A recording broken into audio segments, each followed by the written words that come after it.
दोस्तों, हमारे solar system में 8 ग्रह हैं। ये बात आज छोटे बच्चे को उनके स्कूल से ही पढ़ाना शुरू कर दिया जाता है।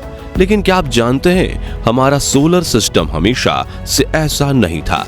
दरअसल साल 2006 तक हमारे सौर मंडल के 8 नहीं बल्कि 9 ग्रह हुआ करते थे। ये 9वां ग्रह था प्लूटो, जो हमारे सूर्य से 7.3 अरब किलोमीटर दूर है। ये इतना ज्यादा दूर है कि सूर्य के प्रकाश को भी इस ग्रह तक पहुंचने में 5.5 से 6.5 घंटे तक का समय लगता है।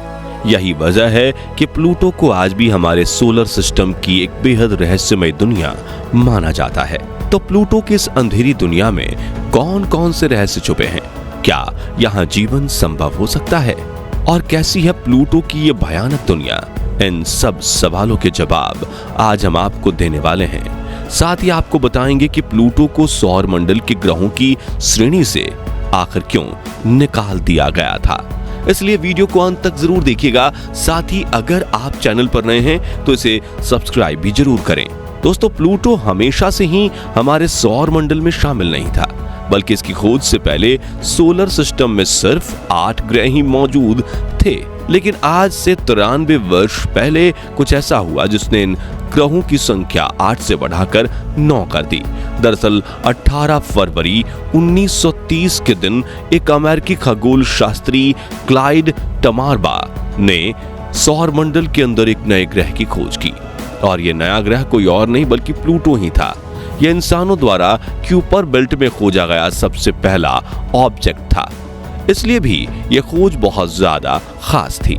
इस तरह प्लूटो की खोज के बाद हमारे सौर मंडल के ग्रहों की संख्या 9 हो गई। हालांकि कुछ वैज्ञानिक शुरुआत से ही प्लूटो को एक प्लेनेट का दर्जा देने के खिलाफ थे। अब ऐसा क्यों था, ये हम आपको वीडियो में आगे बताएंगे। लेकिन चलिए उससे पहले जरा प्लूटो के बारे में जानते हैं और आपको इस ग्रह की एक सैर कराते हैं। दोस्तों, प्लूटो की कक्षा काफी ज्यादा अंडाकार है, यानी ये सूर्य का चक्कर गोल गोल घूमने की जगह अंडाकार घूमते हुए लगाता है। यही वजह है कि प्लूटो अपने ऑर्बिट में कभी तो नेपच्यून के बहुत पास आ जाता है तो कभी बहुत दूर। इसीलिए प्लूटो की सूर्य से दूरी भी घटती बढ़ती रहती है, जो न्यूनतम 4.5 अरब और अधिकतम 7.3 अरब किलोमीटर तक पहुंच जाती है।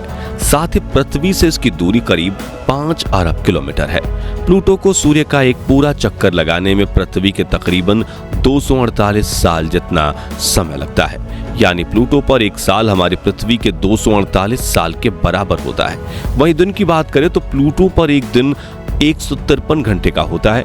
दोस्तों, प्लूटो हमारे सौर मंडल में मौजूद बाकी सभी ग्रहों से काफी छोटा है, यहाँ तक कि ये हमारे चंद्रमा से भी छोटा है। दरअसल प्लूटो का कुल मास हमारे चंद्रमा के मास का सिर्फ 1/6 है। प्लूटो की खोज से पहले सौर मंडल का सबसे छोटा ग्रह मरकरी यानी बुध को माना जाता था। लेकिन प्लूटो इतना छोटा है कि इसका आकार बुध के आधे से भी कम है। यही वजह थी कि बहुत सारे वैज्ञानिक प्लूटो को एक ग्रह का दर्जा देने के खिलाफ थे। उन्हें शक था कि कहीं ये नेपच्यून यानी वरुण ग्रह से बिछड़ा हुआ कोई उसका उपग्रह तो नहीं है, या फिर कोई मामूली खगोलीय पिंड जिनके अंतरिक्ष में कोई कमी नहीं है। और उनका ये शक 90 के दशक में और भी ज्यादा मजबूत हो गया। दरअसल इस दौरान वैज्ञानिकों को नेपच्यून ग्रह के पार जाकर अंतरिक्ष में कई ऐसे खगोलीय पिंड दिखाई दिए जो काफी हद तक प्लूटो से मेल खाते थे। गहराई से रिसर्च करने पर पता चला कि सौर मंडल में नेपच्यून के पार जाकर इस तरह के खगोलीय पिंडों का एक बेहद विशाल घेरा है, जिसे क्यूपर बेल्ट नाम दिया गया, और प्लूटो भी इन्हीं लाखों करोड़ों खगोलीय पिंडों में से एक है। क्यूपर बेल्ट की बात करें तो यह सूर्य से 4 अरब 50 करोड़ किलोमीटर की दूरी पर खगोलीय पिंडों का एक बेहद विशाल घेरा है, जिसकी लंबाई 3 अरब किलोमीटर है। इस बेल्ट के अंदर अरबों खरबों धूमकेतु, बर्फ की चट्टानें, बौने ग्रह और अमोनिया व मीथेन से भरे बर्फीले पत्थर मौजूद हैं। क्यूपर बेल्ट की खोज खगोल शास्त्री गेरार्ड क्यूपर द्वारा 1951 में की गई थी, इसलिए इसका नाम क्यूपर बेल्ट रखा गया। अब वैसे तो क्यूपर बेल्ट को काफी पहले ही खोज लिया गया था, लेकिन इसके अंदर कैसे कैसे ऑब्जेक्ट मौजूद हैं, यह वैज्ञानिकों को बहुत समय बाद जाकर पता चला। उदाहरण के लिए 2002 में वैज्ञानिकों ने इस बेल्ट में क्वाड्रूर नाम के खगोलीय पिंड की खोज की जो आकार में प्लूटो से लगभग आता था, लेकिन इसकी बाकी सारी चीजें जैसे वायुमंडल और टेम्परेचर वगैरह प्लूटो से मेल खा रही थीं। आपको बता दें कि 2006 में प्लूटो से ग्रह का दर्जा छीनने से पहले क्वाड्रूर को सौर मंडल का 10वां ग्रह बताने की बात चली थी। क्वाड्रूर के बाद साल 2003 से 2005 के बीच वैज्ञानिकों को क्यूपर बेल्ट में सेंडना, हाउमिया, एरिस और मैकमेक जैसे और भी कई खगोलीय पिंड मिले। इन पिंडों की सारी प्रॉपर्टीज प्लूटो से एकदम मेल खा रही थी और इनमें से कई का आकार प्लूटो के बराबर या उससे बड़ा था। अब इन पिंडों की खोज ने वैज्ञानिकों के बीच एक बहस शुरू कर दी। इसमें सवाल यह था कि क्या इन सभी पिंडों को प्लूटो की तरह ग्रह का दर्जा दिया जाए। अगर ऐसा है तो क्यूपर बेल्ट में और भी ना जाने कितने ऐसे खगोलीय पिंड मौजूद हैं। फिर क्या उन सभी को हमारे सौर मंडल का ग्रह माना जाएगा? कुछ वैज्ञानिक इसके पक्ष में थे तो कुछ इसके खिलाफ। उनका मानना था कि प्लूटो से एक ग्रह होने का दर्जा छीनकर इस पूरी बहस को खत्म किया जा सकता है। इस सारे विवाद को देखते हुए IAU यानी अंतर्राष्ट्रीय खगोलीय संघ ने ग्रह की परिभाषा को ही बदल दिया।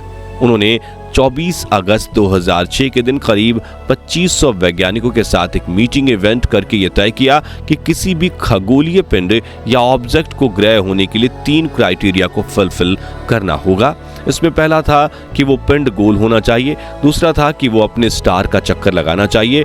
इन दोनों ही क्राइटेरिया में प्लूटो एकदम खरा उतर रहा था क्योंकि वो आकार में गोल भी था और सूर्य का चक्कर भी लगाता था। लेकिन तीसरे क्राइटेरिया में प्लूटो मात खा गया।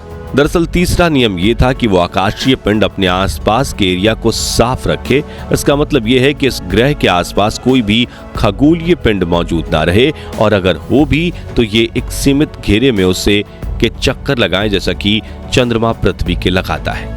प्लूटो इस तीसरे क्राइटेरिया को पूरा करने में विफल हो गया क्योंकि उसके चारों तरफ कई सारे खगोलीय पिंड आजादी से घूमते हैं। इस तरह 24 अगस्त 2006 को अंतर्राष्ट्रीय खगोलीय संघ की उस मीटिंग के दौरान प्लूटो से एक ग्रह होने का दर्जा छीन लिया गया और इसे एक डॉर्फ प्लैनेट यानी बौना ग्रह घोषित कर दिया गया। साथ ही क्यूपर बेल्ट में मौजूद सभी आकाशीय पिंडों को ट्रांस नेपच्यून ऑब्जेक्ट्स यानी TNO मान लिया गया। दोस्तों, प्लूटो को भले ही बौना ग्रह घोषित कर दिया गया था, लेकिन नासा इस ग्रह को गहराई से समझने के लिए 8 महीने पहले ही 19 जनवरी 2006 के दिन अपने न्यू होराइजन्स नाम के मिशन को लॉन्च कर चुका था। यह इतिहास का पहला मिशन था जो प्लूटो पर भेजा गया। अब जैसा कि हमने आपको बताया, प्लूटो हमारी पृथ्वी से 5 बिलियन किलोमीटर दूर है, इसलिए न्यू होराइजन्स को इसके करीब पहुंचने में 9 साल से ज्यादा का समय लग गया। हालांकि न्यू होराइजन्स ने 20 करोड़ 30 लाख किलोमीटर की दूरी से ही इसके फोटोज खींचकर हमें भेजना शुरू कर दिया था, जिन्हें आप इस समय अपनी स्क्रीन पर देख रहे हैं।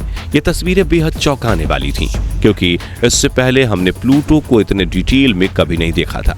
फिर 14 जुलाई 2015 वह दिन आया जब न्यू होराइजन्स प्लूटो के सबसे पास से गुजरा। आपको बता दें कि उस समय प्लूटो से उसकी दूरी मात्र 12,500 किलोमीटर थी और यहाँ से न्यू होराइजन्स ने प्लूटो की जो तस्वीर हमें भेजी, उन्हें देखकर हर कोई हक्का बक्का रह गया। वैज्ञानिकों को पहली बार पता चला कि प्लूटो की दुनिया कैसी है। यहाँ बर्फ के कितने बड़े बड़े मैदान हैं, इसकी सतह कितनी ऊबड़ खाबड़ है और यहाँ चट्टान व पहाड़ों से बनी कैसी कैसी घाटियां हैं। हम इंसान पहली बार प्लूटो को इतना करीब से देख रहे थे और इसने हमें अपनी सुंदरता से मोहित करने में कोई कसर नहीं छोड़ी। दोस्तों, नासा का न्यू होराइजन्स मिशन पूरी तरह से सफल रहा, जिसमें न सिर्फ इसने प्लूटो के रहस्यों से पर्दा हटाया बल्कि करोड़ों किलोमीटर आगे जाकर अल्टिमा थूले नाम के खगोलीय पिंड से भी हमें रूबरू कराया। आपको बता दें कि न्यू होराइजन्स अभी भी बेहद तेज गति से आगे बढ़ रहा है और अगर इसके सामने कोई रुकावट नहीं आई तो साल 2043 में वॉयेजर 1 और 2 की तरह ये भी हमारे सोलर सिस्टम को पार करके इंटरस्टेलर स्पेस में पहुंच जाएगा। तो दोस्तों, आपको प्लूटो की ये रहस्यमयी दुनिया कैसी लगी हमें कमेंट करके जरूर बताएं। बाकी हमारी आज की इस वीडियो में बस इतना ही था। वीडियो अच्छी लगी हो तो इसे लाइक और शेयर जरूर करना और अगर आप हमारे फेसबुक पेज पर नए हैं तो पेज को फॉलो भी जरूर करें। मिलते हैं जल्दी ही एक और ही इंटरेस्टिंग वीडियो में, तब तक के लिए गुड बाय, जय हिंद।